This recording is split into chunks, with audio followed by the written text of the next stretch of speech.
Kuya, magkano yung isang kilo niyan? Uy! Naku! Mag-iingat ka eh. Kasi bakit sumama ka pa dito sa palengke? Eh, alam mo naman madulas. Merienda ka na ba, Ina? Di ba yung ginatan? Ay, ginatan nga pala. Ayan o, baka gusto mo ng ginatan. Ayan, tikman mo lang yung ginatan. Masarap yan. Sarap nga eh. Ano ba nung natin ng lalaki papatol sa parang Na-video pa.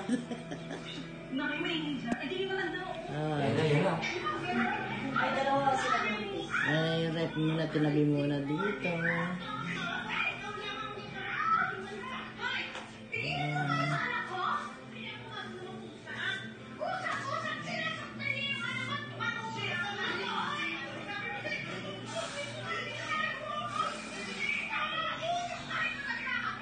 Humingi na sila.